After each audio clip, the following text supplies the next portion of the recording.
Thank you. It's June the 25th, 2014. I'm your host on Veterans Stu Webb on Veterans Today Radio News Reports every Wednesday here on the Micro Effect Radio Network from 1 to 3 p.m. Eastern. And today I have two special guests. One is Mike Harris.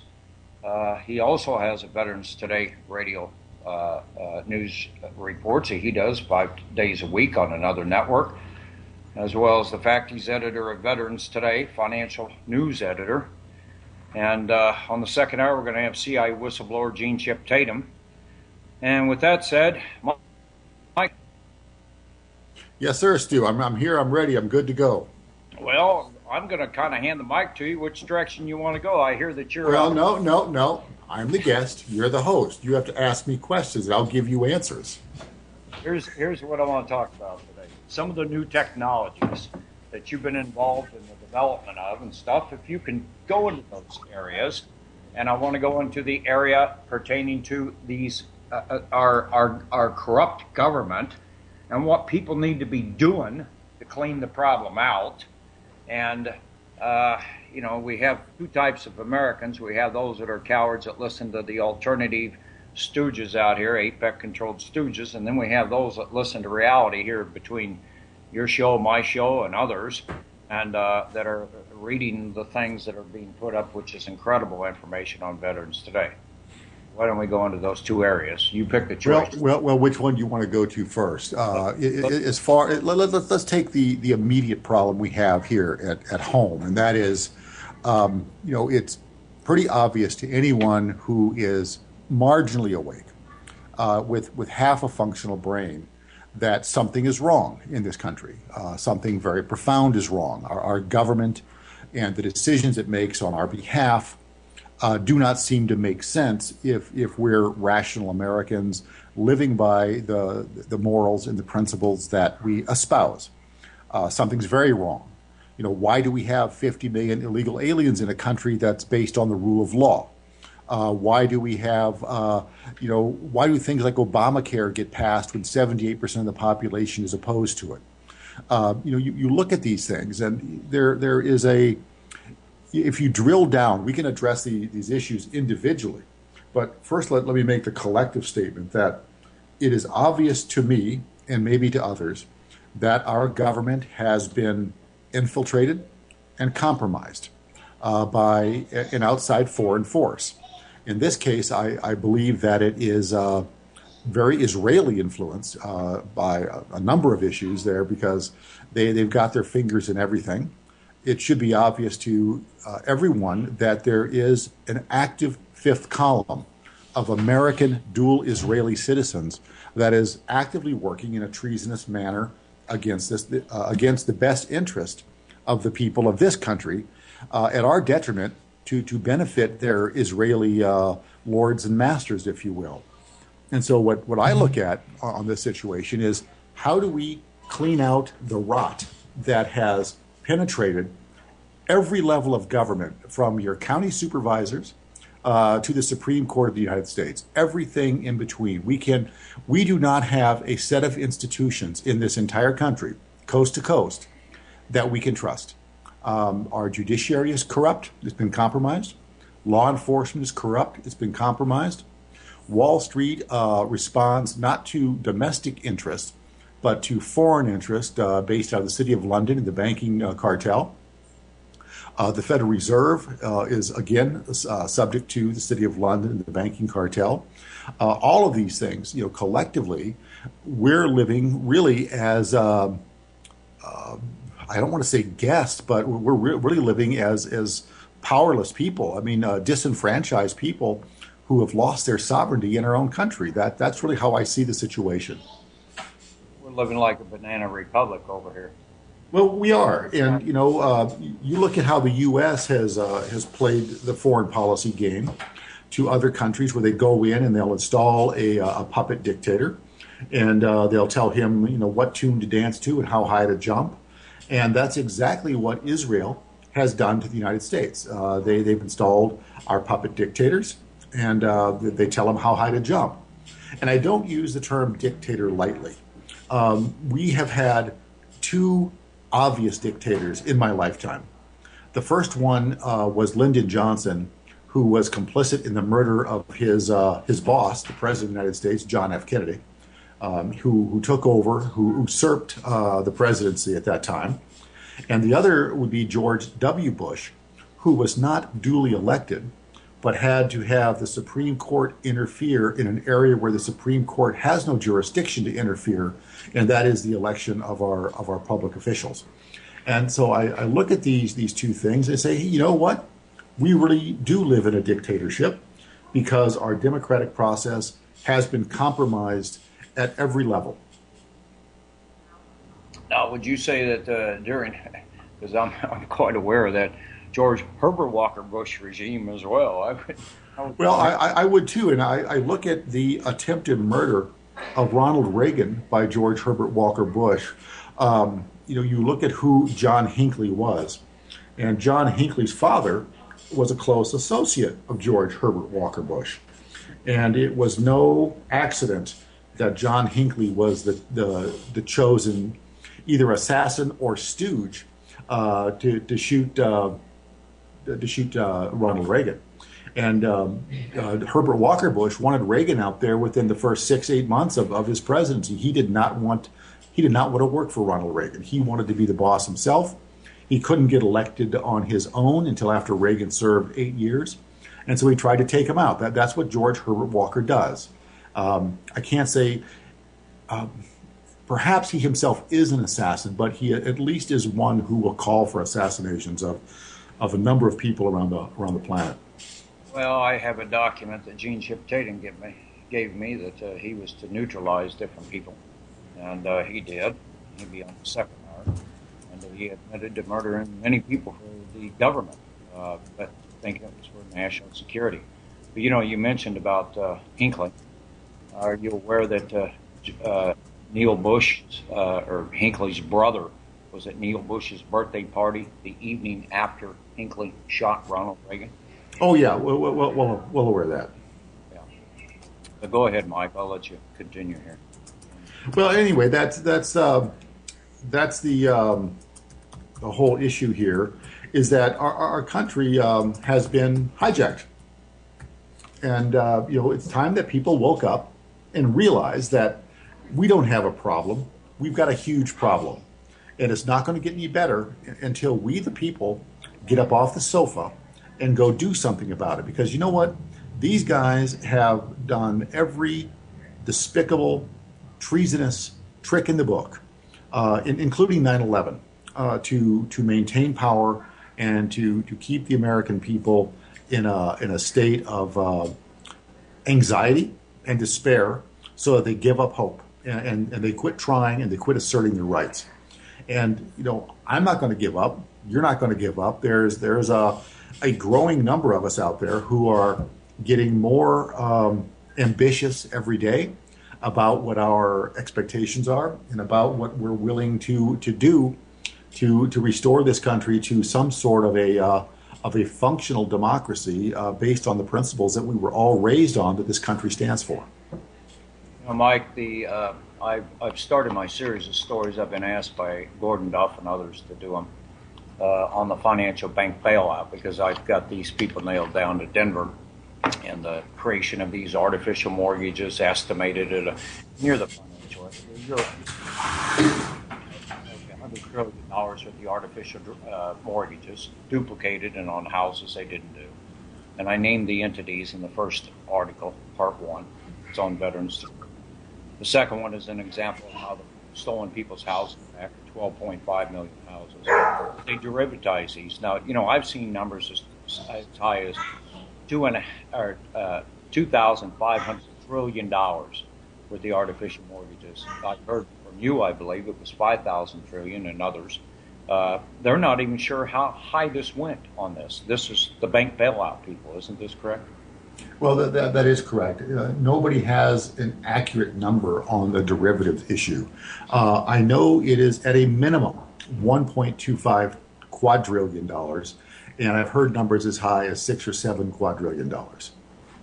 But those are numbers so big that I can't. I'm pretty good with math. Those are numbers so big that it kind of escapes me. Well, I can't even put that into my calculator, Mike. Now, I've seen what part of this money, where it went, because I've been following this money trail with the Bushes and the Mizels and the Millmans, which are the two crime syndicate. And I've followed this money, and I've put my fingers on nearly $100 trillion worth of real estate assets in America. That's everything from being the largest landlord of apartments in the U.S. to skyscrapers to shopping malls. You used to live in Phoenix. They controlled that whole place, and everything that was built was they had their cut of it. Every mall down there, every building. And the same way throughout the country. If you take Colorado, everything that's built out there, they have control. There is no banking or anything else. Now, clawback. Wouldn't it be easy because they're drug smugglers, they've committed treason and sedition, they've attacked America, all these other things. Wouldn't it be easy to claw this back if we had a Justice Department and let everybody get their money stolen from them and then take all the other money and divide it up among the state, sell it off? Well, it would be easy, Stu. I can't say easy is never the right word, because anytime you're involved with the legal system, nothing's ever easy. It's always a great deal of difficulty. But we're even more handicapped because we don't have a judicial system in this country that is honest. It has been compromised at every level, and these guys, they've got a number of tools that they can use to break anyone or compromise anyone. One of them is just outright, here, we're going to make you rich. Here's 10 million, here's 100 million. We don't care what the number is. We've got so much we can buy anybody. That's one of their advantages. The other advantage is that they can blackmail, or they can human compromise someone. They can set some guy up with a 14-year-old girl or an 11-year-old boy, and the girl may look she may look 23, but she's really 14. And they can do this, and they do this on a regular basis. There's other behaviors. The NSA's got access to everything. They have access to the NSA. Trust me on this. I guarantee you, Bush and Cheney still have access to the NSA. Israel has access to everything the NSA does. There's information sharing agreements that are public record that says Israel has it. So if you've got some guy and he's maybe a married guy and he sends a flirtatious note to a coworker while he's at work, they've got it, and they can use that to make his life miserable.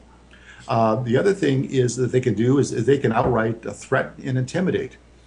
You see a lot of these senators. I've seen this on a couple of occasions where a senator will come out and take a strong position against something. And then 2 weeks go by, and he changes his position that was so strong. And you really can say, wow, this guy's really got it. He's on the ball. He's with us. And then you figure out that, his son's in college, and his son's going to be brought up on rape charges for some girl that he never met before, unless the senator changes his vote. These are dirty guys, and we cannot deal with these people in the same methodology that we have dealt with the justice system, because innocent and proven guilty, due process, and all this. It's really, I hate to say this, but we know who the bad players are. We know them. We've identified them. We know them, and but it may be time. The only way we're going to get out of this is if we do what they do, and we go extrajudicial to bring justice to the people. Because Gordon and I have talked about this. There's between 7,500 and maybe 12,000 people in this country that, if they didn't exist, this country would come roaring back to life, economically, morally, and culturally. But while those people are in the way, now remember, let's say it's the big number. Let's say it's 12,000, even double that. Let's say it's 20,000 people. That's 20,000 people who are controlling the fate and destiny of 320 million people. Doesn't seem fair to me. And it's time. These guys have broken every rule, and we can't play by the rules because they don't play by the rules. We have to adapt their rule book in order to win this game. And I'm telling you, this is the future of the country, and this is the future of the next 10 generations of this country. And so what do we have to do? Well, there's quite a few things we have to do, and I'm in agreement with you. They have taken over this country, and they've, if you look at what the General Accounting Office said in 1981, that 1% controlled 20% of the economy. And today, or in June of 2012, the General Accounting Office said they were in control of 95%. 400 men made more money than half the entire population of the United States of America per year. And I'm in agreement with you when you have federal judges that are appointed by George Herbert Walker Bush and then the Clintons and then George W. Bush, and they're all in bed together.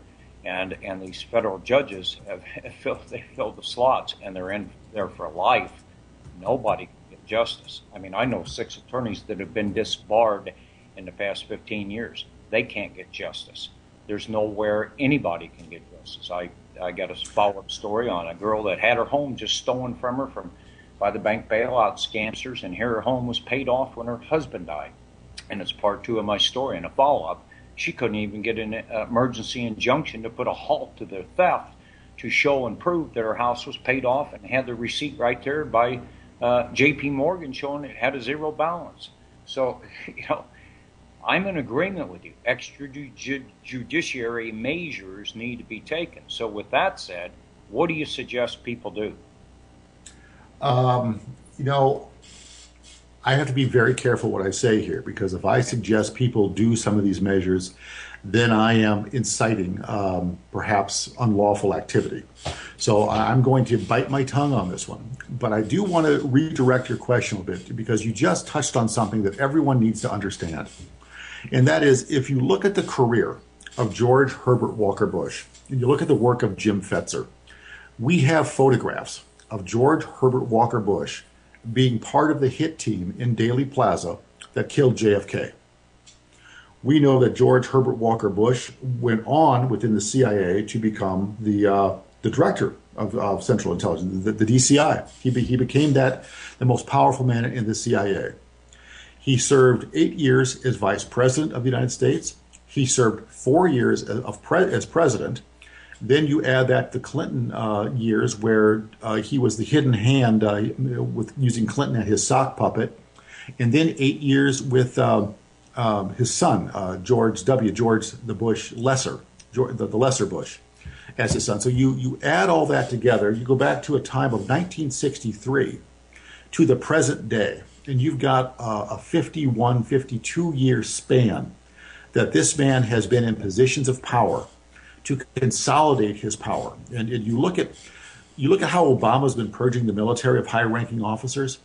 There's probably a reason for that, because George Herbert Walker Bush and the Bush crime family has had time to install officers throughout the military services, all of them, who are loyal to the Bush family and not loyal to the country and to the Constitution. And then you look at that with the judiciary. You look at that with every cabinet level position, whether it's housing and urban development, whether it's commerce, whether it's education, whether it doesn't matter. Bush has stacked our entire government with people who are loyal to him and his goals, and not loyal to the American people and the Constitution. And so my call for this is that we need to have a regime change. And I don't mean just throw out the guys at the top. I think we need to go through our entire government and take everybody who is a GS-15 and above and force them into early retirement, because I don't trust any of them. I cannot trust any of them. And I think that we need to bring some younger people in, and I think we need to reform how our elections are held. I don't want the people elected to office who want the office. I want the people who don't want the office, who want to go in there, do their civic duty, and then get out. I'd rather make serving in Congress or serving in the Senate more like jury duty than it is for these guys who've got a free ride and everything is wonderful. I'd rather put these guys up in a jury duty situation where they're sequestered for the time that they're there, and their fiduciary duty is to the country and to the people to make the right decisions. And if they do a good job, if they keep their nose clean, they're allowed to go back to their civilian life in 2, 4, 6 years, whatever. But we've got to do something in this country. We've got to do it now, because we don't have much time left. when you say time, you're aware, I'm aware of the approximate time frame. We got probably less than a year and a half or a year to do this in. We've got to get it done. Wouldn't you say that? Well, Stu, I've been hearing rumblings that, I was expecting a financial collapse about 2.5, 3 years ago. And I obviously missed the boat on that one. But I still think there's going to be a financial collapse. I've been hearing rumblings that the collapse may be as soon as July 1st, when the dollar loses its appeal to the rest of the world. And what's going to happen if the foreigners decide that they want to divest of dollar assets? We've got all of these trillions and trillions and trillions of dollars floating around the globe. And if people want to redeem their dollars, they have to take them back to the Federal Reserve. Well, they're not going to erase those dollars. They're not going to cause them to cease to exist. They're going to dump them in the U.S. economy. So what we're going to see is a short-term rise of hyperinflation. And what that's going to mean is, the loaf of bread you go to the grocery store that costs you $4 is going to cost you anywhere from $100 to $200, depending on how much money comes back home. And what that's going to cause, it's going to cause a great deal of domestic stress. I mean, all of your things that are manufactured overseas, the prices are going to go through the roof. And as you may have noticed, we don't make very much in this country anymore. So it's the cost of just getting by is going to go way, way, way up. And another big complication that's going to be had there is you've got people on fixed incomes. I don't care if it's Social Security or I don't care if it's the EBT card. But whenever a loaf of bread costs $200 and the EBT allowance for a person, per person, let's say a woman has 5 kids and she's got 5 allowances, she gets $1,000 a month. If all she can buy with the money for one child is a loaf of bread, there's going to be a lot of unhappiness coast to coast in this country, particularly in the big cities. We have intentionally grown a permanent underclass. And I think that was part of the war on poverty, was the intention to grow a permanent underclass, because we're not a stingy country. We're a very generous and giving country. And we try to provide for our neighbors in times of need. But none of us signed up to raise, 3 and 4 and 5 generations of people who've never worked, who never will work, who aren't capable of work on the welfare system. And that's exactly what's happened. So now you've got this angry permanent underclass out there. And if you mess with their ability to feed themselves, and they have no other way to feed themselves, they're going to justify in their mind it's okay for them to attack other people and to take what they've got because they have to survive. And what I just feel that we are on the verge of great civil unrest. And I think that the Bush family and others who are part of this what I'll call secret shadow government, they know this. And that is one of their weapons. It's one of their tools that they're going to use when they're ready to incite domestic unrest. And when they do that, boy, watch out. I mean, the inner cities are going to burn from coast to coast.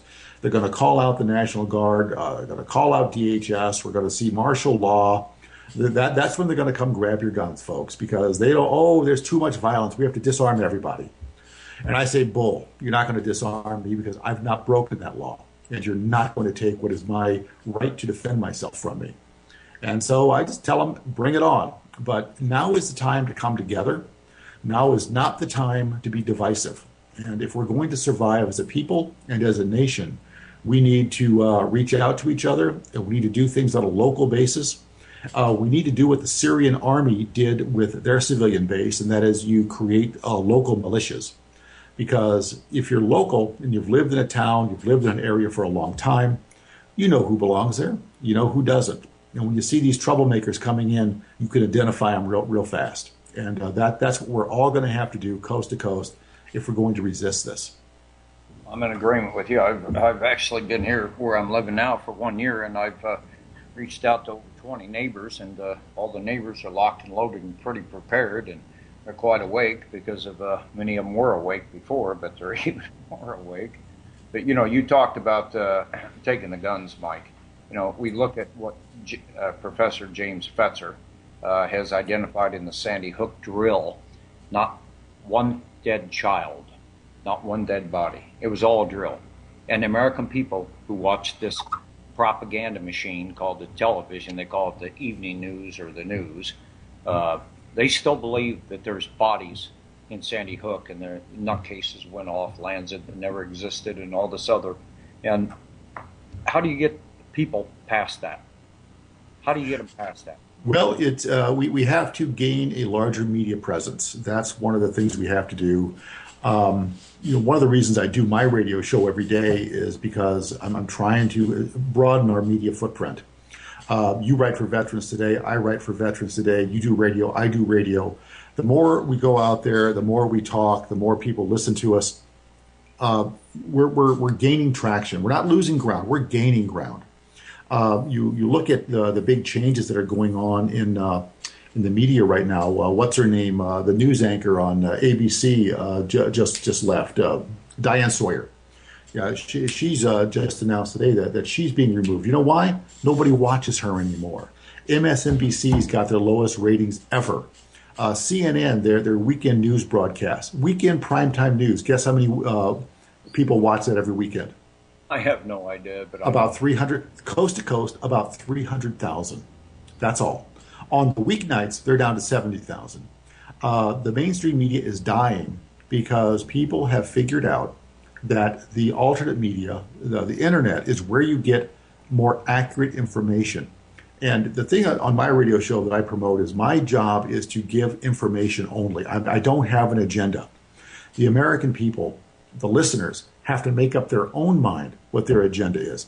I know what I'd like them to do, but I'm not a smart enough guy to tell anybody what to do. And I just want people to be informed because I have a lot of confidence that Americans are smart. Many of us are still well educated, and the right people will come to the right conclusions on their own. Mike, we've got to go to break real quick. We'll be right back. Stu Webb, my special guest, Mike Harris, editor, Veterans Today, financial editor. Mike, are you with me? Yeah, I'm here. I just have my headset off. That's all. During the break, forgive me. Are we ready to go? Are we on? Yeah, we're back on. Okay, well, good. Well, I want to talk about a couple other issues too, Stu, about the state of our country. A couple weeks ago, Gordon put out an article about that the Russians had shared their internal intelligence reports with Veterans Today, and the issue came out that George H.W. Bush, William Clinton, and George W. Bush had all been involved in the theft of U.S. government property, taxpayer property, in the form of nuclear weapons that we negotiated with the Russians to decommission under the START Treaty. And instead of decommissioning these nuclear weapons, they took them and brokered them through the Israelis and proliferated over 350 nuclear weapons around the world. Then the Russians also included their data in there about 9/11, that the nukes that were used to bring down the Twin Towers were both, the nuclear material came from the Hanford facility, where that's where the plutonium came from, which is a U.S. government facility as well. And you just look at the magnitude of the treasons that these people have perpetrated against the United States and against the Russians, if you will, who were disarming in good faith.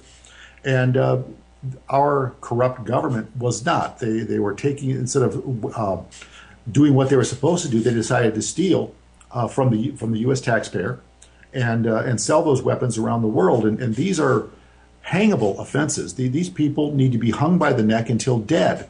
And as I stated earlier, that since the judiciary system is so corrupted, and since these people have such control, such power, they feel they can get away with this.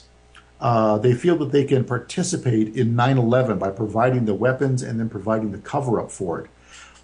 These are unforgivable crimes that they've perpetrated against people of the United States and against the people of the world, because everything since then has been based on lies, whether it's Afghanistan or Iraq, the millions of lives lost because of what these people did and because they wanted to make money, they wanted to make a profit. They think they are above the law, and they think they can get away with it. Well, I know you're not going to shut up, Stu, and I'm certainly not going to shut up about this until these people are brought to justice. And so help me, if it takes my last breath, I'm going to see these SOBs hung by the neck. And that is one statement. And then it brings me to another premise here, and that is this Israeli Samson option. It's been shared with me, again, via not just the Russians, but other foreign intel services, including the UN Non-Proliferation Committee, has stated that the Samson option is indeed real, and that 9/11 was one of the first demonstrations of the Samson option about what can be done. And it's Israel flexing its muscles, and that the U.S. has been subject to nuclear blackmail since that time. And we've been told that there's 25 American cities that currently have nuclear devices in them, and that the only reason they're not going off is that the comment was made that the U.S., only reason we went to Afghanistan and Iraq is to avoid losing our cities. Well, we have a choice as a people, and I would not want to be the guy who made the choice. But in my opinion, if I was in the Oval Office, if I was sitting in the presidency, if I was the elected president of the United States, I would call Israel's bluff and say, all right, go ahead, give it your best shot, but we're going to turn all of Israel to glass, and we're going to hunt down every Sanyim. And Stu, why don't you explain what a Sanyim is to people? It really is a helper to Israel, and there's Jewish people in this country who will go out, and a Mossad operative may approach them and say, look, we need you to do something. Well, what do you need me to do? Just leave the keys in your car tonight. It'll be back in the driveway tomorrow morning. Just leave them there. Well, why? Don't worry, it's for Israel. And they have these little helpers who help them with these things. And I would hunt down anybody and everybody who had ever done anything to the United States, whether knowingly or not knowingly. I would hunt them all down and I would exterminate them. Absolutely. Absolutely. Go ahead. I say there's many of them that are out here today on the radio. There's a ton of them trying to influence the American people. The entire Fox News network. You got Glenn Beck and his radio. I'll point the finger. You got Alex Jones and his radio. You have others that are all controlled by AIPAC. And really, when it comes down to it, Mike, isn't AIPAC, the Israelis, the ones that are committing all this treason and sedition and espionage along their entire network, along with the Bushes themselves? Well, yes, absolutely. And that's one of the executive orders that JFK signed, was one that required AIPAC to register as a foreign agent. And once LBJ was in office, 3 weeks later, he rescinded that executive order. And just imagine how different the political landscape in this country would be if AIPAC had to register as a foreign agent. They would not, you would have Congress people running from them, not running to them to get fed out of the money bag that they walk around Congress with and buy off our politicians. And when you look at the AIPAC directors, two of them, Larry Mizell, the one that created these mortgages that led to the financial collapse, and then the other AIPAC director, Norman Brownstein, that was pushing the derivatives out of HSCB Bank and also out of Deutsche Bank that created these possibly $5,000 trillion worth of derivatives. And then if you look at him, and he's the guy that's the bag man all around Washington, D.C., he's Daddy Bush's attorney. He's been involved on the corporate head as the director of every company that has dropped Enron. He was on Citicorp during the bank bailout. I mean, it's just, I could name tons of them that have fallen into bankruptcy, but he's always there in the shadows. And this is the guy that John McCain, you're familiar with him. He talks to him daily, to both of them. And what does John McCain do? He keeps a war alive in Afghanistan so he can get his cut of the drug money. Isn't that true? To the best of my knowledge is. I don't have the conclusive money trail to McCain's pocket on the drug money, But McCain definitely is a warmonger. He's beating the drum every day. I've lost complete respect for him. The people of Arizona have lost respect to him, and many of us, it's a wonder how he manages to get reelected all the time, except for the fact that we have a unreliable voting system in the United States right now. We can no longer trust our votes to count the way we intend them to count. But this whole issue here, and I'll go back to this again, I don't see a way out of this unless good Americans start making lists. And the names are everywhere. We can find the names. It's not a problem to find out who was involved in 9/11. It's well published. It's not a problem to find out who was involved in the S&L scandals. It's not a problem to find out who the Bush administration people were. We know who these people are. But the only solution that I see is to go extrajudicial. Because if we depend on the justice system in this country, forget about it. They own it. It's theirs. It's theirs. We don't own it. We, the people, have lost control of our justice system. And so do I want to see us go this way? Heavens no. That's the last thing I want to see us do. I like living in a nation of laws, but I don't live in a nation of laws anymore. Those guys, they're the ones who broke the nation of laws. They're the ones who corrupted the nation of laws that was established, that was serving the people. They did it. I didn't break it. They broke it. So if we're going to live by their set of rules, then they have to expect to live by their set of rules too. And I don't think they're going to like it very much whenever we start whacking people the way they've been whacking people. It's just kind of how it is. I don't know any pretty way to sugarcoat this or make it better. But when you're in we're still bringing a knife to a gunfight.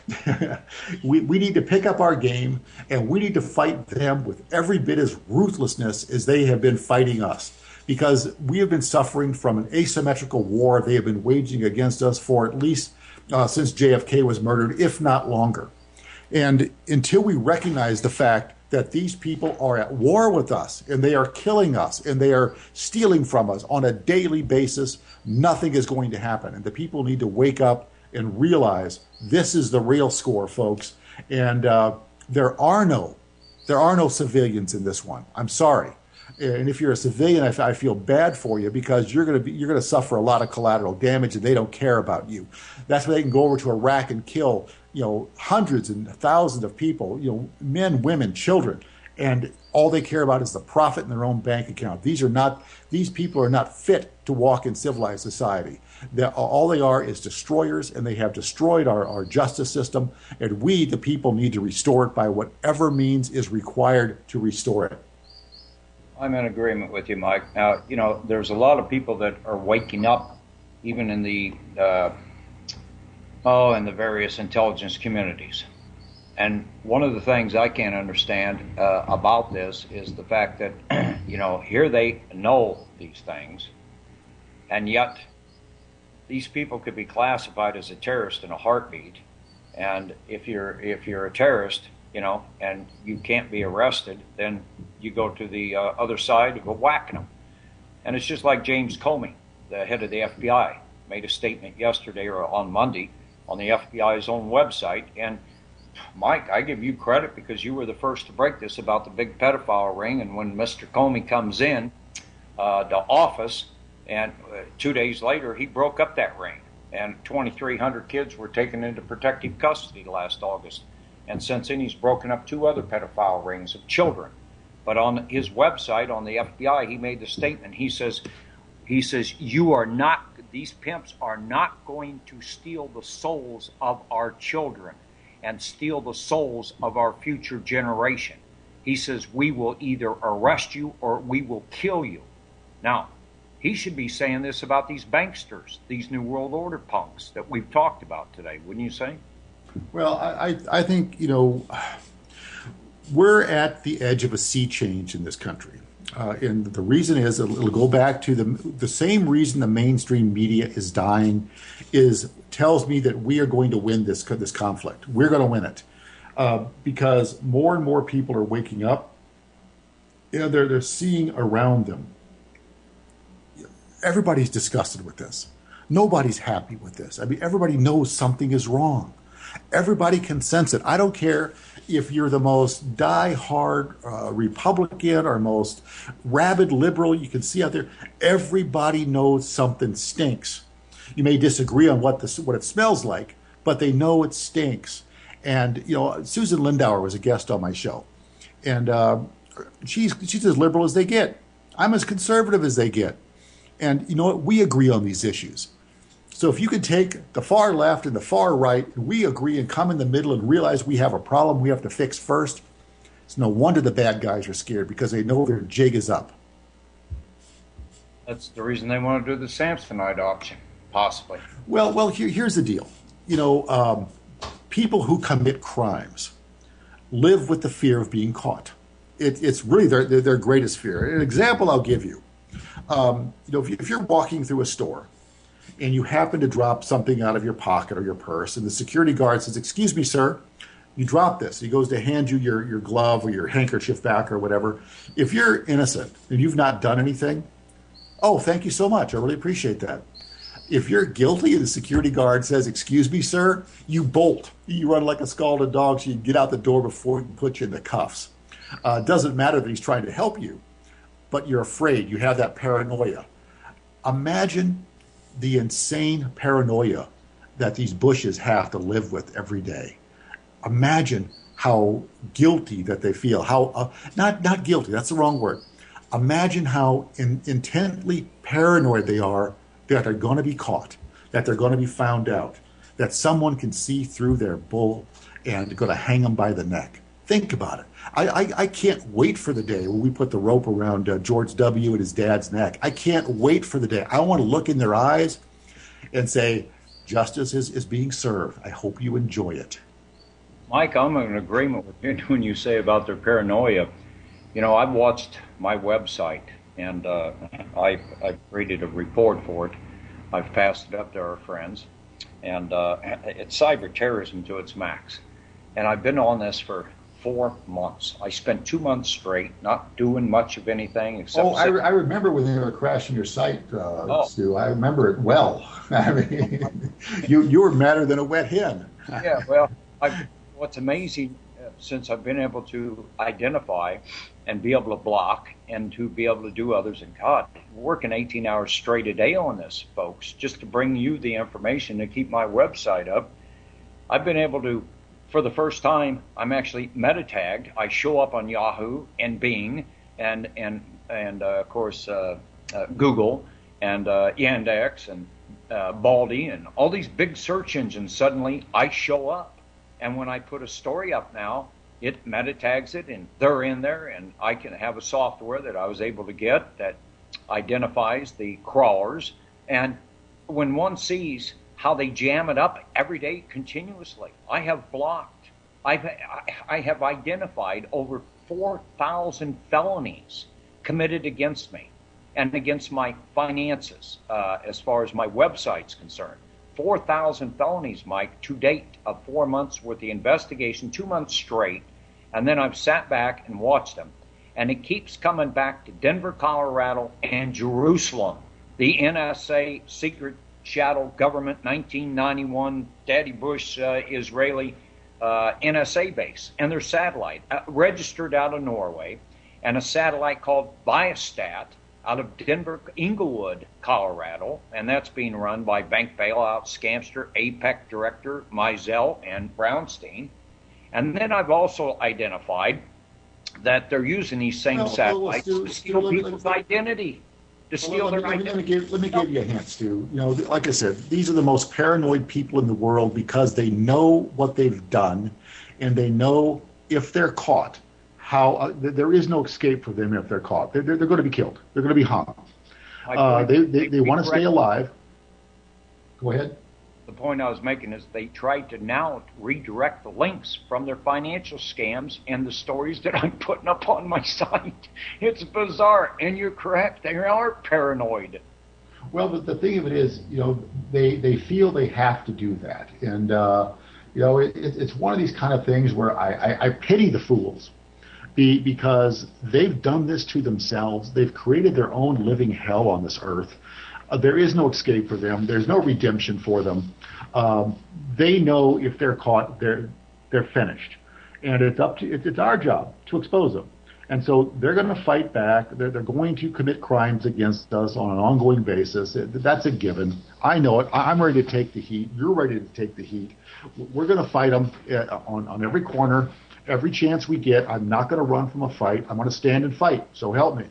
And you are too. And these guys, we have to give them more to fear, not less to fear, because the more afraid they become, the more careless they become, the more mistakes they make.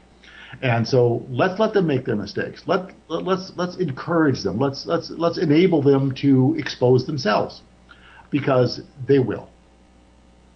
Mike, you've got your show, Veterans Today Radio show. Give out the address of that. Okay, yeah, I'm going to be on in about 8 minutes. You can go to www.freedomslips.com, Studio B, and that's Revolution Radio for those of you who know this.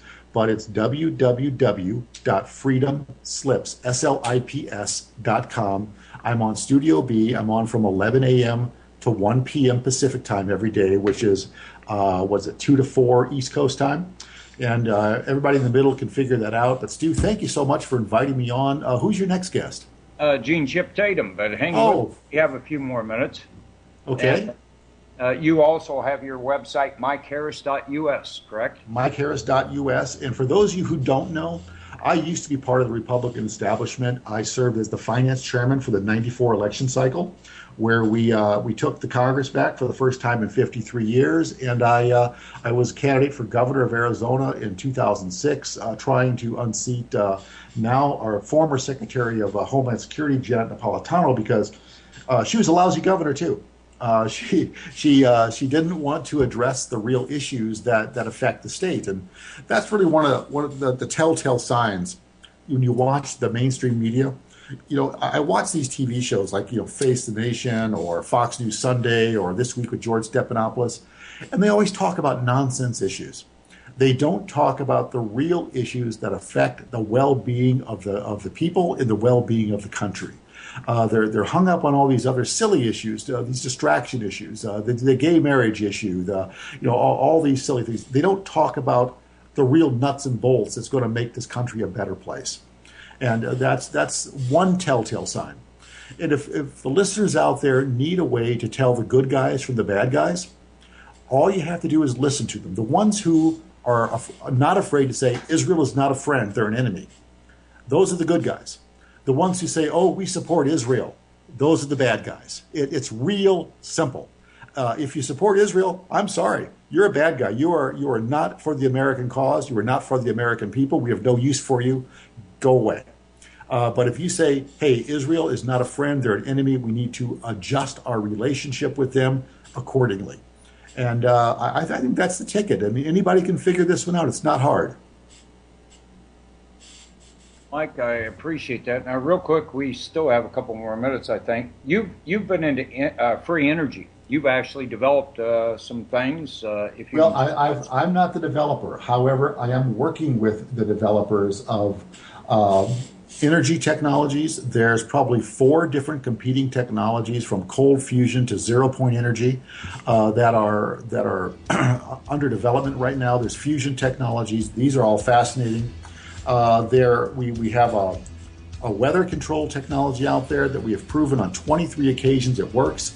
We can do everything from bringing rain into an area that's suffering from drought to cutting the top off of a hurricane so it's harmless. We can do all this. It's here. It's real. It's now. These are game-changing technologies. We have anti-grav technologies. We have directed energy weapon technologies. We have cool stuff. We just have to get it out in the world. Mike, thank you very much. It's been my pleasure having you on. Mike Harris, and folks, you know where to find him on Revolution Radio, Monday through Friday. Thank you, Mike. Stu, have a great day, and thanks again. Everybody, listeners, thank you all for listening. Bye-bye. And we are back, folks, for our second hour of Veterans Today Radio News Reports. I'm your host, Stu Webb, and in this hour, we're going to have my sometimes co-host, one day be back as permanent co-host after he helps change the Veterans Administration. CIA whistleblower, super spook, Gene Chip Tatum. It's always my honor to have a friend of 14, 15 years, whatever it's been, to be on here with me. And how are you, Gene? Doing great, Stu. Thanks for having me on. Hello, folks. And Gene, tell us about veterans, or VATPA, Veterans Against the Veterans Administration. What you're doing? How's that coming? Well, VATVA, that's right, VATVA.org. We're building the organization, but in the process of building, we've been pretty successful here in Florida. Just, I'd say, less than 3 weeks in existence, and we already have the governor of the state of Florida suing the Veterans Administration for access to all their records to investigate the charges of at least 2 of the people we've been able to identify that died not receiving care or that have been denied care by the Veterans Administration. It's not that hard, folks, but you have to get in their face. You veterans who are standing out there and sitting out there and wondering, what the Veterans Administration is going to do for you, they're not going to do anything for you if you don't do for yourself. That's what I've found. The silent ones are the ones who are going to be the most affected. If you get up and get in their face, they're going to respond to you. And that's where our success has been. We went first to our local congressman. Went to our local congressman, Dave Jolly, and told him that I represent VATPA, Veterans, the Veterans Against VA Corruption. What he said is, well, I've never heard of VATPA. I said, well, it's a huge organization, and it was only me. And so he said, well, let's get on this. And so he referred me off and gave me a referral up to our congressman from Florida. And I went in Washington. I met with him, and he referred me over to the governor. And we didn't meet with him, but he insisted the governor do something, and so the governor jumped in both feet and filed suit against the VA. VA says that he doesn't have jurisdiction over the federal government, and Rick Scott, our governor, says, the hell I don't. This is my state. And he's taking that stand. I'd love to see more states do the same. Claim the domain. That's what they need to do. Get up in their face and claim your domain.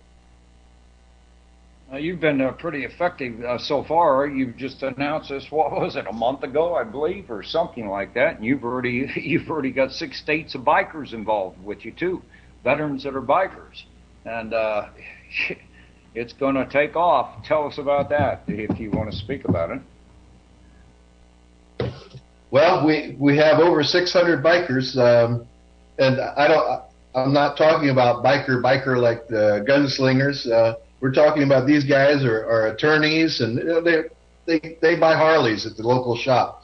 They spend $30,000 on their bike, and they have their clubs, and they have friends who have friends, and they have friends who have friends who have friends in other areas. And so we've been able to at least grow the name within the organizations. We haven't been able to really administrate anything outside of Florida yet, only because just don't have the funds, just don't have the time, and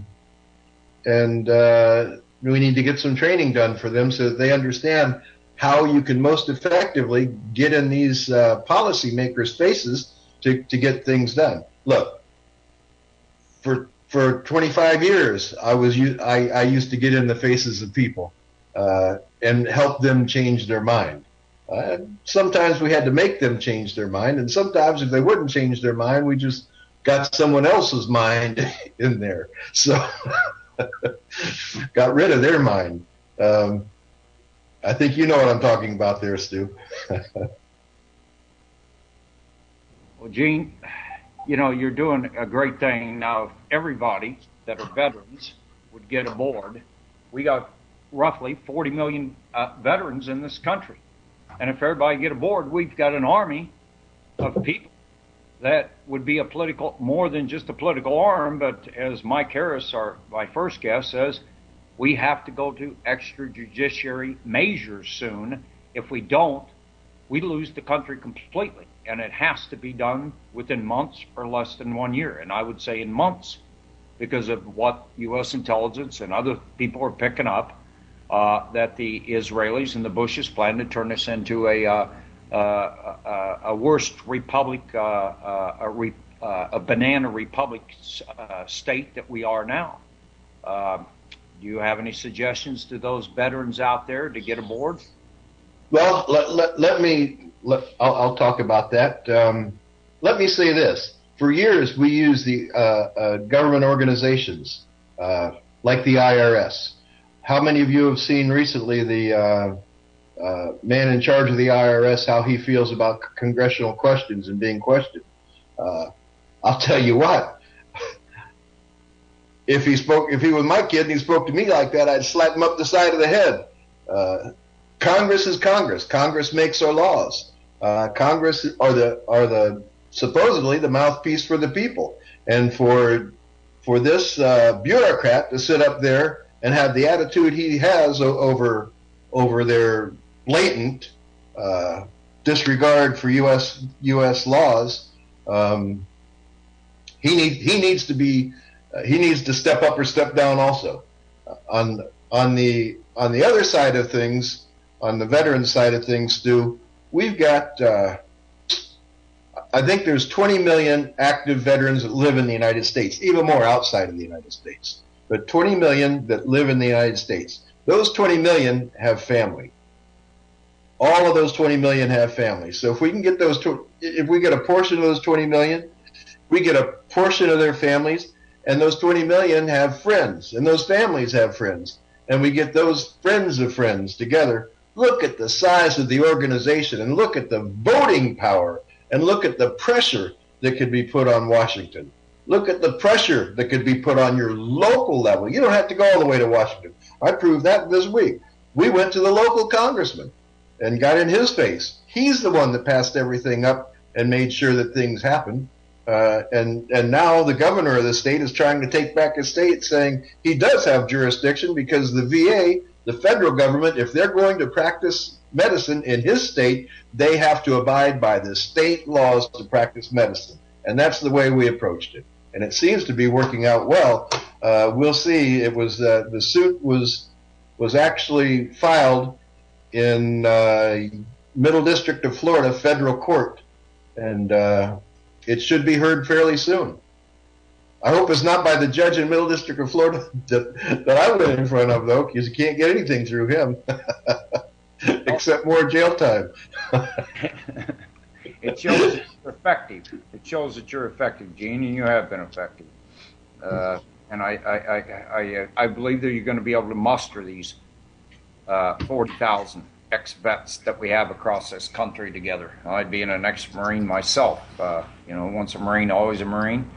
I got this attitude, yippee-ki-yay, except we used to say, it was a few other words that I can't say on the air. Yeah, I think there's 2 words missing there, isn't there? Yeah. Rip their heads off and put it in their lap, as their last 120 seconds drips out of their head of blood as they're watching you do a certain thing to their windpipe. So we'll leave it as that. But Gene, tell people your background. I want people to hear your story again of your background. You were a super spook. I mean, one of the top super spooks alive. And there's, I don't know how many are there now. I mean, you and Gunther Rustbacher would put in that level.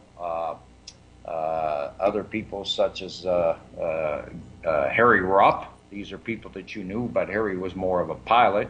You were super spook. I can't mention the ones that I'm aware of, and you're aware that I know. There was only originally about 300 of you Rambles ever trained, but it was a natural thing with you. It started with Vietnam and Cambodia, where you were the one that came out of Cambodia. You were tortured. You drug Cambodia into the Vietnam War. this was a secret operation of Nixon, and you know, you were going to be expendable. They never expected you to come out, but you were like a Rambo. You came out of there after seeing one of your fellow, I know you don't like to talk about it, when your fellow comrades, should we say, got skinned alive and tortured, and you were tortured and you were shot, and then you go from there into a super spook world and working for the CIA, and then you got out, you were back in, and your boss was Daddy Bush and Oliver North. Where do you want to pick it up from there? I want people to know your background, to know what you're doing.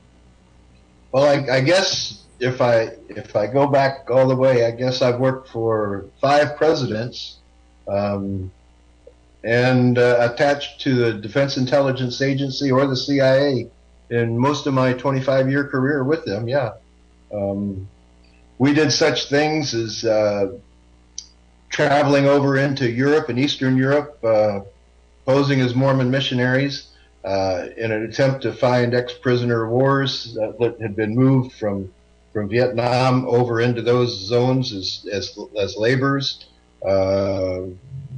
We also did such things as infiltrating countries to find out the health and the scalability of presidents in other countries, and politicians, and who would be most vulnerable for us to approach to work for us. We went to borders of countries and tried to get approached by other spies to recruit us, thinking that we were just little GIs over there drinking, trying to collect it and hoping that they would ask us information and try to collect information from us. We've flown as a pilot.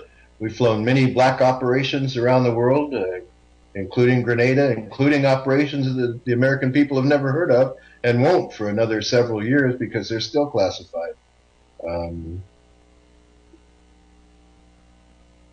I've worked for intelligence. I was happy to work with intelligence. I enjoyed my life, Stu. I really did. I do regret things that happened later in life, as President Bush got a little, because of the way he did things, because of the things he was doing, he got a little paranoid and thought he had to throw myself and others of us in special operations, in black operations, in prison to discredit us, so that if we did come forward, we wouldn't be believable in a court of law. It caused a lot of anxiety, caused a lot of family problems. I mean, I lost my family over it. I had to leave the country, or put them in peril. So, you know, we do what we do and we move on, and that's the way I see it. I've moved on from there. Now I'm working using the experience that I received, the training I received from the best of the best who trained me, and I'm using that to do a little bit for us, for the veterans in the United States. And listen, our organization, VATVA.org, VATVA.org, is not only for veterans.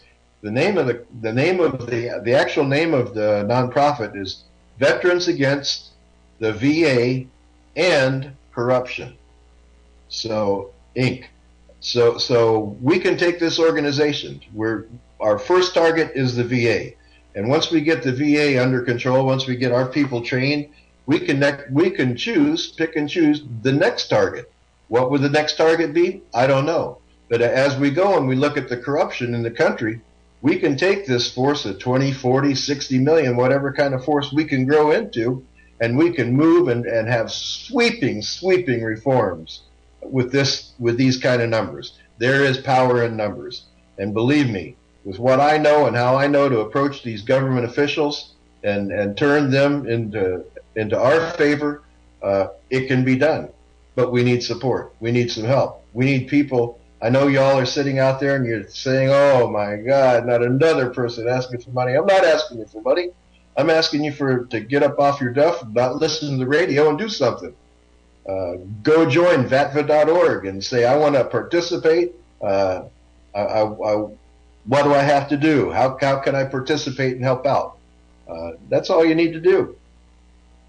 and you'll give them instructions on what to do and help out. We will. I mean, it's my money in this thing. No one else has put, well, I've had a couple of small donations, but it's my money, and I'll put the rest of my money into it to lease facilities, to bring people down, to get them trained, you know? We have a short period of time. I mean, I've heard that we might have 3 or 4 months. We might have 6 months. I have given warnings, dire warnings, back after meeting with the several super spooks right here in Kansas City during the Christmas season, who happened to be in the area, that had chats with me and said, we have 1 year. If it's not cleaned up in 1 year, by the end of this year, all hell is going to break loose on the American people, and it is going to be a bloodbath on the American people. Now, you know, and this is because of what the Bush crime syndicate and this Israeli AIPAC, we call it the AIPAC espionage, the boys in Denver and all their, you know, the Jewish mob or whatever you want to call it that has overthrown this country. So for those of you listening, I'm giving you a heads up on something. You've heard from Gordon Duff 2 weeks ago on this program. He laid it out to you. Either you're stupid, or you're an idiot, or you just don't understand. And if you're really into that and you're listening to APEC alternative media and it makes you feel warm and you feel all cozy because another one talk show host, or you see something that's written that's disinformation, it makes you feel good and makes you feel like there's quote unquote hope that you don't have to get off your duff and go do something, that someone else is going to do it for you. He's your leader. Well, folks, you better think the second time, because your day is about over with. I have given you this warning in the past. You better get involved. Veterans Today and the veterans in this country and intelligence in this country is all providing you with the information through this radio network every Wednesday, and as well as Monday through Friday with John Stokes here, who is a Veterans Today radio network. And on the Micro Effect, also we have these others, and it's on my website, stewwebb.com. You can listen to them and listen to the truth coming out, as well as the #1 alternative. And now we are beating out all of the major media in this country. Veterans Today is giving you the truth. You cannot find the truth about 911 anyplace but right there on Veterans Today, about nukes going off, and the Israelis did it, the Bushes did it, and about Sandy Hook being a hoax, which it was nothing more than a drill so Eric Holder could confiscate all the weapons in this country and neutralize everybody in behalf of this crime syndicate. You've seen it. You've got now the financials coming out, everything, who created it. I put everything there, folks, since part 1. Part 2, what they've done to people and what they're doing to people, stealing their paid houses. I'm going to continue all the financials. And even you, Gene, is named in part 1, where you were carrying mortgages once a week, and others that were involved in your team down there were carrying mortgages to this APEC director, Norman Brownstein, Daddy Bush's crime syndicate attorney. Stu, I'm an innocent man. I know you're innocent. Now, Gene, you were charged. You were charged with, back in 1992 for not murdering or neutralizing Ross Perot, and you were charged with treason for refusing to do it during the presidential election. And then, you, after serving time in prison, and of course, you've got a situation now, all that's gone, and you'll be off your probationary thing here very shortly. There's things that you'll never be able to talk about, ever, that you did for the government. But I want to just get into one thing. I have a letter here, the White House, Washington, D.G. Chip Tatum. Codename Pegasus. You are hereby ordered into service of the United States government. It has been determined that blank has illegally obtained documents which are vital concern to the security of the United States and selected allies of the United States. It has therefore been determined by findings of the National Security Council that these documents must be recovered. Due to this determination, you are hereby authorized to use whatever means necessary to recover said documents and ensure that this criminal is brought to justice. You are authorized to execute existing regulations and FTMs to accomplish the mission. If loss of life occurs as a result of the performance of your duties, you shall be exempt and protected from prosecution. Signed, George Bush. That's George Herbert Walker Bush. You want to talk about any of that? Well, Stu, you know, folks, a lot of you are hearing right now about, you've heard just recently about the president's kill list. There always has been a kill list. The presidents have always had a kill list. They've also always had a list of people that they wanted that were enemies of the state. And just recently, you've heard the administration negotiating for our military personnel that if they do go into a combat zone, if they do go into Iraq, that they will have immunity. This is the kind of an agreement, a status forces agreement, an immunity agreement that is done and has been for years. It's just no one ever knew about it. It's been done for years, and so that gives the person or people or group who are performing duties on behalf of the United States government immunity if some laws are broken in the country that they're going into to work. So that's all that is. It's basically a letter of immunity for those who work in perilous situations.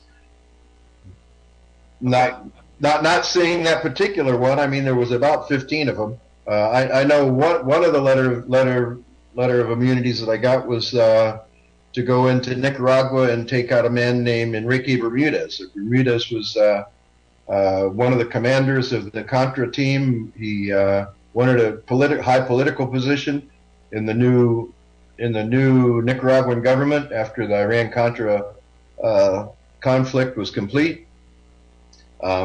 The Chamorro, the incoming president, thought he was too crude to be in her organization. Plus, you know, he was an ex-Sandinista, ex-Somosan, pretty rough guy, and she didn't want him. He wanted to be equivalent to the Minister of Defense in our country, but for Nicaragua, she didn't want him in it, and he tried to blackmail Bush and the rest of the people in the enterprise, and told them if they didn't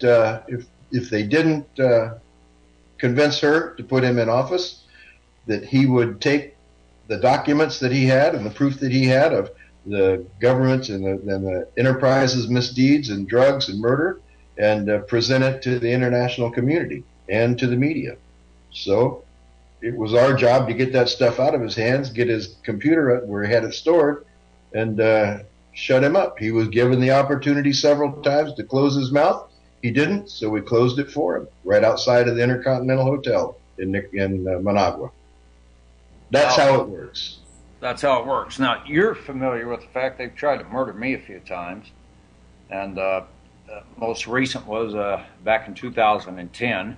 The FBI, you aren't totally all up onto this, but I have people in intelligence that found out it was the FBI that did a crash into the side of my van at, on the freeway at 60 miles an hour, and comes up the left lane and scrapes the wall and bounces off the wall intentionally to pick me off and flip it. And they did, and I rolled 3 times on the concrete barrier on my head, broke my neck in 6 places, and I'm still messed up from it. Still don't have all the bones reattached, I'll say. Less than a year later, I'm back to work, and they crashed me again exactly 1 year to date in the rear end to do some more damage to me. And then, of course, the third one, and the cops covered up the first one, by the way, folks. Wouldn't even allow me to file a report on what happened. And the third time, it was a guy by the name of Stevens Truck Driving School, an Iran-Contra drug smuggler. Now, you're familiar with Stevens, Gene. Well, He's the son. yeah, the Stevens family, Jackson Stevens out of Little Rock, and his job was laundering a lot of money, laundering a lot of the drug monies for the enterprise and for Clinton. He also had cousins and relatives in the trucking industry. A lot of things were trucked by that entity, and I believe that's probably the entity that came after you. That's the Stevens Trucking, isn't it? Yep, Stevens Truck Driving School, they call themselves. And what's kind of amazing about this, for the edification listeners, was in 1990 I turned MDC Holdings and Silverado and everybody over to the Internal Revenue Service at the request of the U.S. Congressional investigations into the HUD scandal and Silverado and the Denver airport and what they dubbed it the Keating Five, but it was the MDC 200 illegal political campaign money laundering that were the 4 congressional investigations that gave me the whistleblower status that I didn't want to testify and others did. But during that time, the IRS comes to me. An agent here in Kansas City was assigned, and she says, Stu, I need to talk to you in person. So she came by, we sat down and talked, and it turns out to be she was trying to figure out why there was this truck driving school named Stevens Truck Driving School here in Kansas City, Missouri, with millions of dollars in a bank account in Silverado. And of course, I didn't know that it was all this drug-related stuff at the time.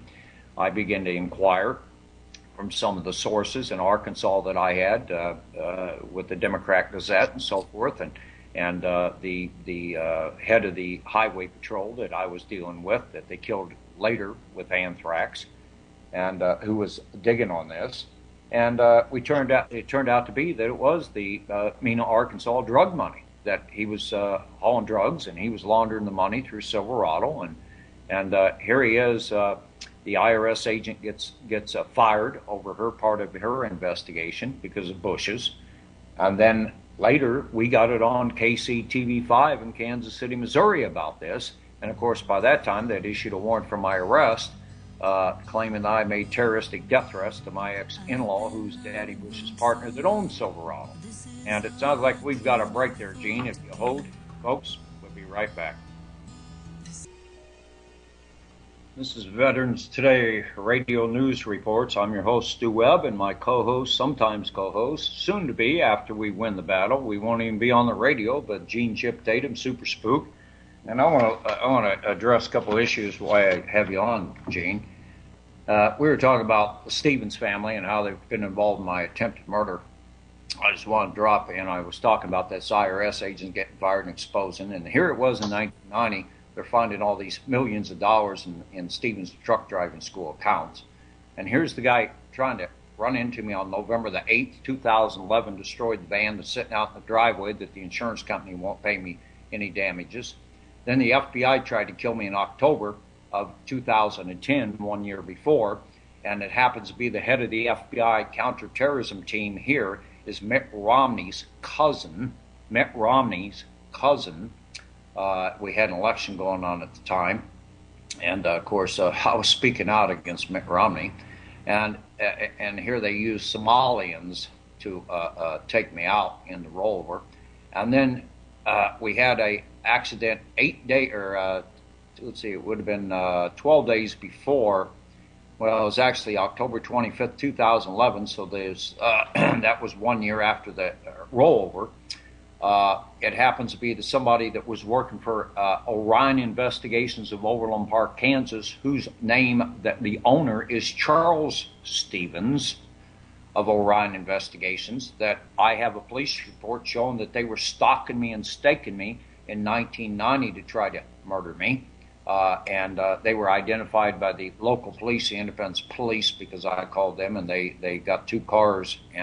But I've got all the license numbers, and I've had this stalking that went on for a long, long time. Do you know the name Charles Stevens, ex-FBI dirty agent, got kicked out of the FBI that runs Orion? Have you ever heard of him, Gene? No, Stu, I haven't. But and you're talking about Romney's cousin, did you say? Yeah, his cousin happened to have, running the anti-terrorism task force team here for the FBI in Kansas City. And what's ironic is by a freak in 2003, I did a contract for the cousin, one of the cousins, on their house, and did some work on their home in Overland Park. And then I was called by the cousin that I did work for, saying that the mother, they had some work for the mother. They wanted me to paint the house and tear off a bunch of siding and replace it, and I did that. And during that period of time, I was being tracked heavily, and that's when Jackson Stevens, and that's when the Orion investigations both crashed me within 12 days apart. And it turns out to be that guy was Mitt Romney's cousin. They had set me up to be on that job so they could crash me on that job. So I find that interesting. Here's the same guy that ran the hit team 1 year previously. And so I was suckered in and set up where they could put their finger on me at every moment to get me in that second and third accident. Now, I haven't been paid by any one of the insurance companies, and thank God I do have an attorney now that's going after the insurance companies and going after the city of Grandview for covering up these attempted murders. But I was just asking if you were aware. Here we got Stevens, and Stevens all over the board. If Charles Stevens, former FBI agent, if you'd heard of the name. No, Stu, I haven't. I will say, though, that the FBI, the Department of Justice, really does work hard at targeting and trying to pull into their organization members of the Mormon Church. I think that's a very interesting side note also. There are reasons for that, and there are good reasons for that, why they want to pull them in. Those who, having been gone through LDS Mormon training and everything to pose as Mormon missionaries in Yugoslavia, I can understand why the Department of Justice would want them in hand, because they're very, very loyal. They'll do whatever they're told and not question anything. Yeah, I might throw out about Mitt Romney. You know, U.S. intelligence and Gordon Duff. I have an audio video on my front of my website in top videos, right column of my website, stewwebb.com, stewwebb.com. It's a 3-hour marathon with Gordon Duff. And Gordon, I thank him. He has gotten the heat off of me because of his position in government as far as the FBI locally.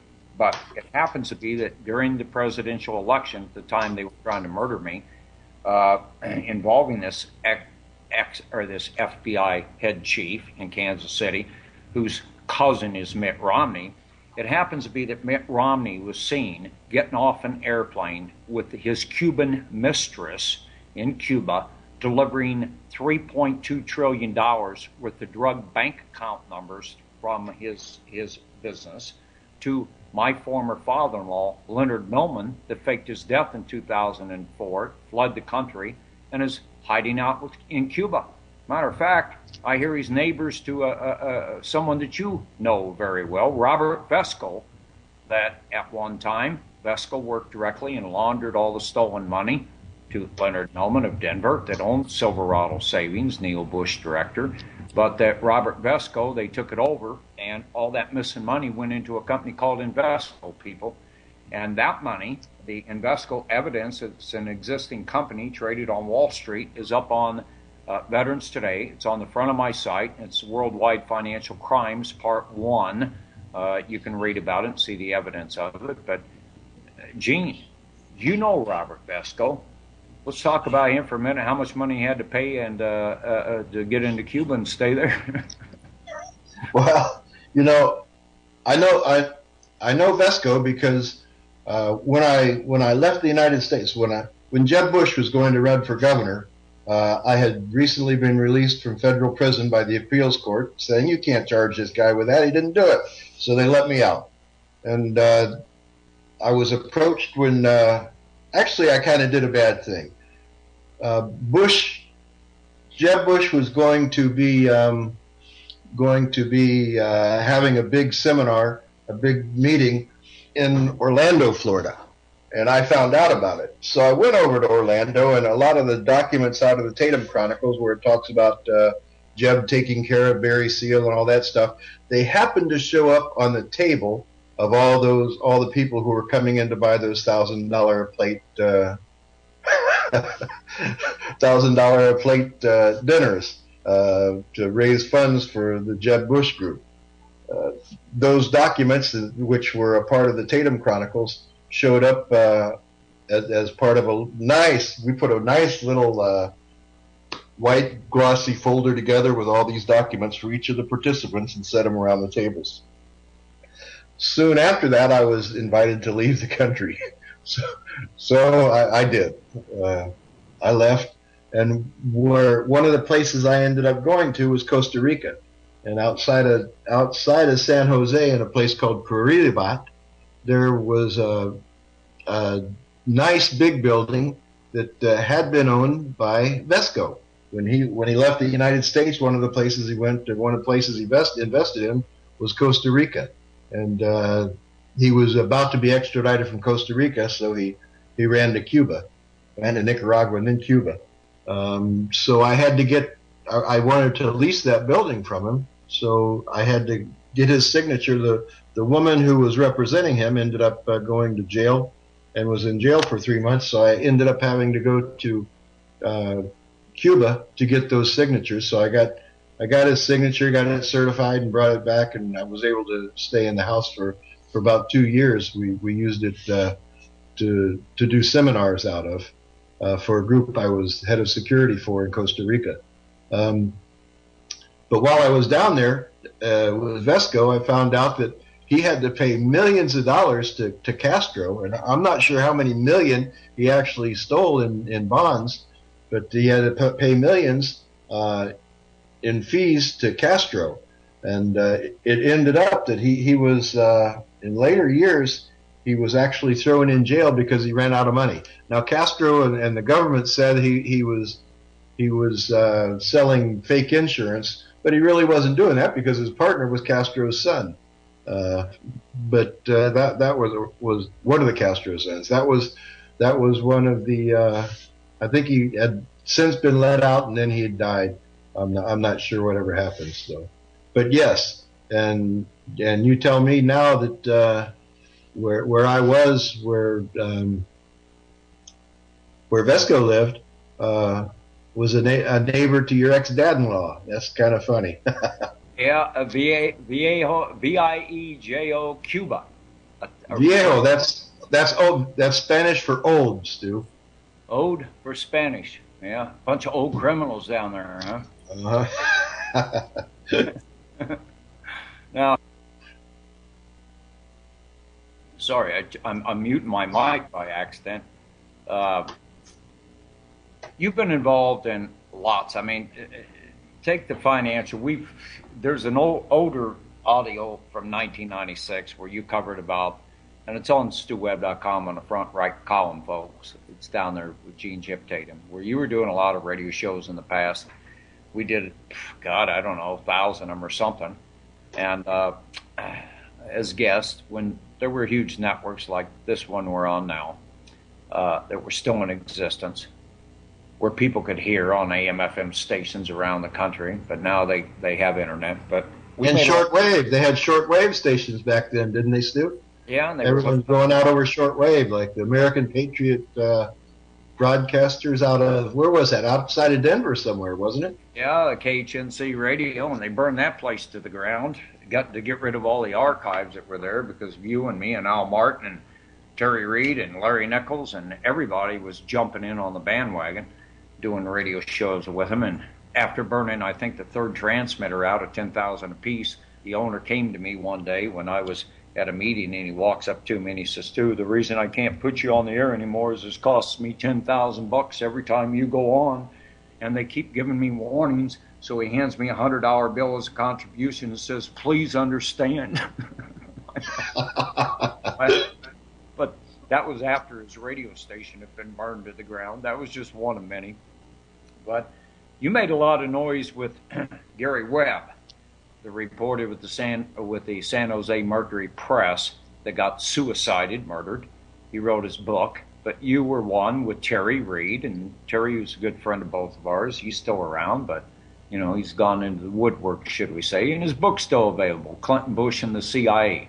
Now, you did that whole series of supposedly cocaine coming in the country, which it was part of the Zapata oil transport coming out of Mexico. and all the pot and everything else. And then later, ironically, customs agents, Darlene Fitzgerald, for one, had come across that, and she actually testified in. I helped get her in before the Judiciary Committee, House Judiciary, back in 2006, I think it was, or 2004, and gave testimony to this. But all it was a repeat of what you had exposed before. And Maxine Waters would not do anything. Congresswoman Maxine Waters dropped the ball on us, didn't she? Well, she actually got all fired up and promised to do something, and then all of a sudden, her district got all this money given to her, transferred to her from the federal government, and she just zipped her mouth real quick. So she was bought and paid for all the way. Thank you, Maxine Waters, and the American people thank you also. Yeah, maybe people in her district can remember her and remember this radio program, or those that hear it, about how she dropped the ball and is still allowing our country to be ruined. But we've made a lot of noise. Now, in my recent article, Worldwide Financial, it's on the middle column of my website, folks, stewwebb.com, it identifies MDC as the culprit, the parent company of Silverado, the CIA drug bank from Iran-Contra. And you were doing a lot. There's a lot of overlay there. And where the overlay into MDC is former MDC director, now APEC director, the espionage boys, Norman Philip Brownstein. I want you to touch on the delivery of those deeds. And the second part is that you also, I want you to touch on, if you would, regarding the Clintons and what you did delivering, and about Mr. Stevens being there and so forth, of Little Rock. And of course, I've got the documents showing that Hillary Clinton was the first attorney to represent Jackson Stevens, where the SEC came against him for money laundering. And then later, he was named in the BCCI scandal, where Charles Keating went to jail. And I worked with those attorneys, the LaRock law firm. They sent their private investigator for the firm to see me, and that's what put Charles Keating in jail, and because it was all tied up with MDC. So the first question I'd ask is to explain to the public about the delivery of deeds to Brownstein, and the second about the cocaine to Clinton. Would you please? Well, I was stationed, I'd just come back from Italy. I was stationed in the high plains of Colorado, out in a place called outside of Lamar, Colorado. And it was a secret communication site that we ran, and we fell under Cheyenne Mountain. Because we were way out there, it was about a 20-25 man contingency. Because we were so far away, all of our administration functions were handled, in our intelligence briefings and everything else were handled either in Colorado Springs, in Cheyenne Mountain, Colorado Springs, or in Denver at Buckley Field. So we would routinely be making trips back and forth to those different areas. A lot of times it would be Colorado Springs and up over 25 over to Denver, and then back over to outside Lamar. One thing that was common, that was a given, is that we'd always take, when we'd make that route, we'd always take a box full of documents and drop them off at an attorney down in Denver. The attorney's name was Brownstein. It's a long ride, so we just occasionally grab some of the files out of the boxes, take a look at them, see what the heck was in them. Ended up it was loan documents and deeds being transferred and passed on to Brownstein. They were actually dropped off to us by a group of savings and loan out of Lamar, Colorado, and Springfield, Colorado. Valley Savings and Loan. Valley Savings and Loan, right.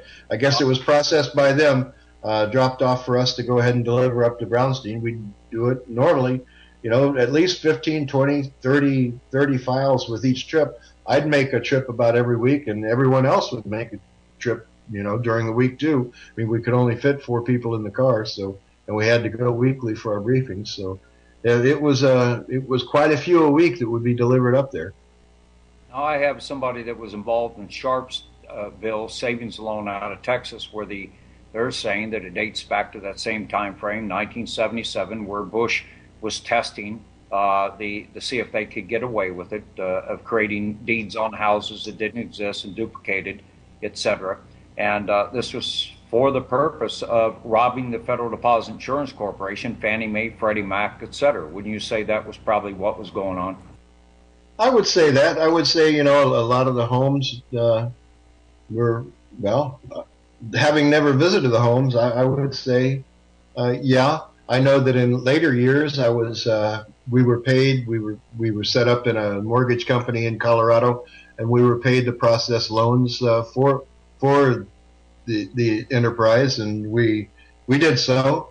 And they were homes that didn't even exist yet. All the documentation they'd give us. They would give us appraisals and everything else showing that the home was of the value needed for this loan. It was funded through North American Mortgage, Countrywide Mortgage, Carlyle Brown, all kinds of different mortgage bankers would fund them, and then in turn package these together and sell them to Fannie Mae or Freddie Mac. Now, Home American Mortgage. So and everyone popped their own fee on top of it. Yet the bulk of the monies, over 125, over 250,000 per loan, went into these people who we were originating for. Now, Home America Mortgage was one of them that you had reported in by Guyette initially back in the 1990s. That's an MDC subsidiary company, Home America Mortgage. The parent of Silverado, once again, and MDC's director, Larry Mizell, the bank bailout scamster. So we go full circle, clear back to 1977 with the stuff you were doing with others, tying even to Sharp's bill savings loan, the very first one that they were bellied up with, and massive fraud coming out of there. But all this mortgage stuff's been going on. And from my understanding, and I'll have it in my series of reports on this worldwide financial, is there's been three major, huge blocks of money transferred into the Israeli Bush crime syndicate that controls our country. One was the savings loan, then the transfer of the assets from the savings loan, where they bought it for pennies up on the dollar, less than 5 cents on the dollar. After they were the ones that created the problem, they get the assets back through the Resolution Trust Corp. And then the third, of course, is bank bailout of all these fake mortgages, and they bail them out, and they've never paid back the $28 trillion that they got. And then they've also, which they tried to make it look like they did, and now they're running around stealing people's houses to get the funding of those banks. And I am aware that U.S. Bank, as an example, is totally broke. Bank of America is broke. There's no assets. What they claim to be assets are these fake mortgages that they have no revenue off of, and they're selling derivatives to keep themselves afloat. Now, we just have. Well, Stu, listen. When I came back to the United States and turned myself in for violation of probation, because when I was invited to leave, I took their advice and left. So when I did come back, I had to go see the judge, and I was held in Miami Federal Detention Center. While I was there, there was a man from the Orlando area who was in there for filing documents against Bank of America. Bank of America went after him for it and had him thrown in jail for, I think, 6 months. It was a misdemeanor thing. Because what they found is that their attorney group that they represent found that Bank of America would have a loan of 525 Jackson Street. They would take that home located that they had a mortgage on at 525 Jackson Street, and they would sell that mortgage to 6 different entities, that same mortgage, and collect that $600,000 off of that one home, and that's how it works. And commit fraud. And that's exactly how it worked. And they were caught in it, and they used the federal government, they used Department of Justice to take this guy, to shut these guys up. Yep. Eric Holder, cover-up meister, sent my first story, and him and his law firm that represented the banks to begin with before he became Attorney General. Now, we're just about out of time, Gene Chip Tatum, my friend.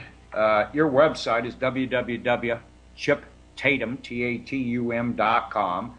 You also have www.batva.com or .org. .org, and that's Veterans Against the Veterans Administration, and that includes, folks, anybody that wants to join. And we are out of time, and this is Stu Webb, and my website's www.stuwebb.com. I am listener supported. This radio's listener supported, folks, so if you want to make a contribution, do so on both websites, on microeffect.com or on stewwebb.com as well. And with that said, Gene, thank you very much for being on with me. Bye-bye, Stu. Thanks for having me. Bye, folks.